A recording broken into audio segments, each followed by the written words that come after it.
KwaZulu-Natal's COVID-19 cases this week breached the 5,000 mark. In the last 24-hour cycle, the province recorded 5,924 new coronavirus cases. KZN is among the favorite holiday spots in the country, which means officials will have their hands full in trying to ensure that people adhere to safety protocols. Let's speak now to Dr. Sandile Tshabalala, who is the HOD of the KwaZulu-Natal's Health Department, who will tell us how the province is preparing itself for the surge in COVID-19 cases. Mshengo, good evening to you and thank you so much for your time this evening. Let's talk about the numbers. They've breached the 5,000 mark. They're going up every day. How concerned are you as a province about this? Look, our numbers are getting high every day and we're worried about that. As you are saying, in the last 24 hours, we registered 5,205, but about 3 days before that, we had registered about 6,246. So we are very much concerned about the increases of the numbers, but more importantly, we are concerned about the fact that people are not adhering to the non-pharmaceutical interventions, and neither are our numbers of people that are coming for vaccination increasing as we would like that to happen. We are also saying, at least people, when they feel flu-like symptoms, let them check whether it's COVID or not. We're hoping that's going to really make it easy for us to manage. I wonder then, given what you've just said, what would you exactly attribute these high numbers to? Is it people not testing? Is it, I remember in the third wave when you and I spoke, there was a concern around gatherings. I mean, people are flocking into your province right now. There's also the concern around some of those who are either, as you say, choosing to either go to work and socialize with people without knowing whether or not they're COVID-19 positive. Look, we've seen people in the beaches and in other gatherings being there without their masks on, and we wonder how much they adhere to other non-pharmaceutical interventions that they're supposed to adhere to. And we think that does contribute. At the same time, we think the issue of gatherings has contributed. That is one of the reasons why, as a province, we decided we're going to close the rage that was supposed to take place, and that we think has assisted us. We also are asking other people who are organizing other gatherings not to have them, if they do have them, let them also adhere to the non-pharmaceutical interventions. So those are the issues we're doing, but also the vaccination, we're still encouraging people to vaccinate. This is because we've seen people who have vaccinated getting infected but getting less sick, even in the presence of the Omicron. And we think vaccination does assist. Let's talk about then, in reality, how bad is the situation around vaccination? Are people not coming forward, and what are the numbers looking like?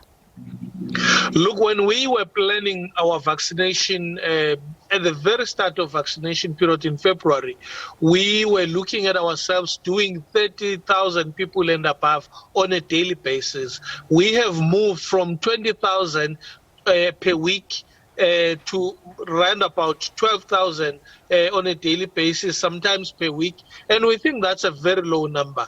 We even look at the 12 to 17, the 18 to 35. We thought those ones would come very quickly. We are not doing well at all, and we're concerned.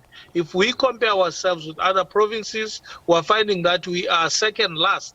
And that's not supposed to be, given the fact that we are the second most populous province in the country. So we're very concerned about our uptake of the vaccine itself. However, we have seen that even when people have been infected, as long as they're vaccinated, the advantage is they don't have symptoms, or if they have symptoms and they need to be admitted, they don't need ICU. So we think it's a matter of our people understanding the reality and the need for them to vaccinate. Now, you alluded to this point, earlier on in the conversation that, there are people around some public areas like the beaches and stuff who are walking around without adhering to safety protocols and wearing masks and anything. I wonder then if as a province, you might think of implementing some of your own restrictions, especially looking at the fact that you are quite a popular tourist destination and the numbers of visitors may just go up. Look, we've seen the negative impact of lockdowns, either on the economy or on the social lives of people, including the gender-based violence.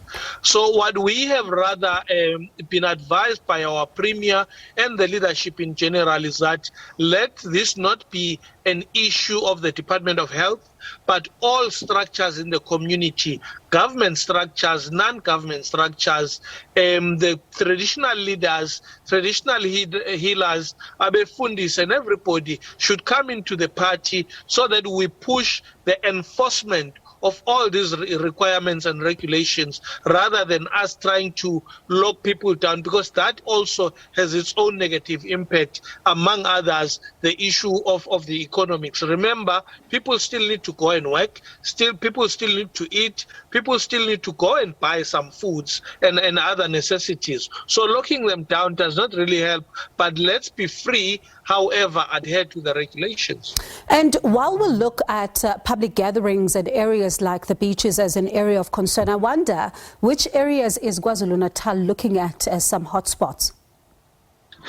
The posture we have adopted is one that says we appreciate that eThekwini in particular is one district that has high numbers each time the numbers increase. However, we have said we are going to be vigilant in all parts of our province. If you speak hotspots, eThekwini as a district and some areas in eThekwini can be identified, but our tracking, tracing and testing of contacts is the same in all spots of our province. This is informed by this that says, if I, Sandile, am COVID positive, I must be having some contacts that I've dealt with.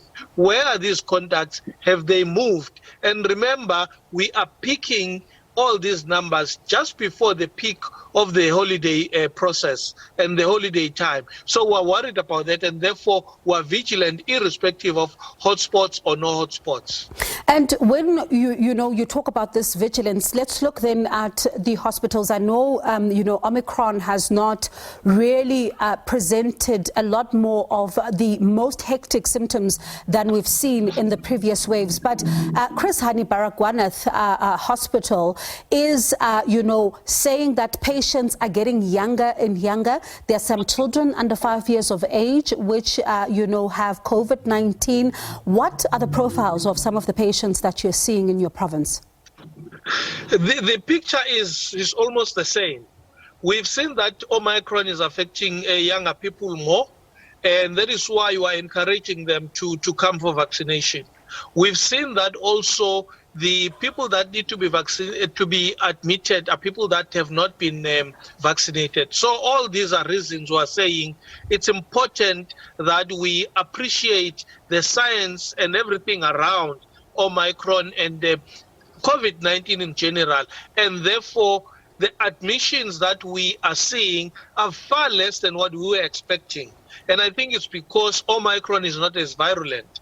Of the more than 23,000 infected people in our province, only 6% is needed to be admitted in both the public and the private sector. So we are relatively happy with that. However, we are preparing ourselves. Should the numbers increase, we will be able to take even more patients. In any case, we have beds that were repurposed long ago. We have field hospitals, and we are ready to do that, even with the staffing. Although, remember, even our staff members, who we must thank, I must say, get to be infected themselves. So these are challenges that we're looking at. However, we are ready should the need for us to admit arise. And talking about healthcare workers, they themselves are getting infected. A province like the Northwest is really concerned because they say that, their healthcare workers are getting infected in quite large numbers. What are the numbers looking like on your side when it comes to healthcare workers? We must be grateful that then the rate at which our healthcare workers are getting infected has gone down. I think it's because most of them have been vaccinated. Also, they are adhering to the rules that they are supposed to adhere to in terms of the PPE and all that.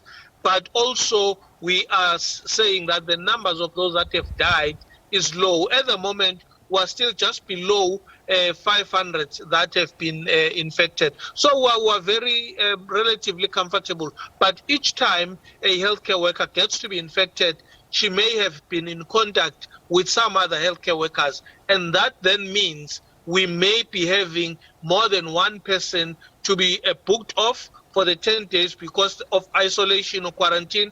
And that has an impact on not only COVID, but on management of all other aspects of our healthcare. So we're very concerned about that as well. All right, thank you so much for your time. That was Dr. Sandile Tshabalala, who is the HOD of the KwaZulu-Natal's Health Department.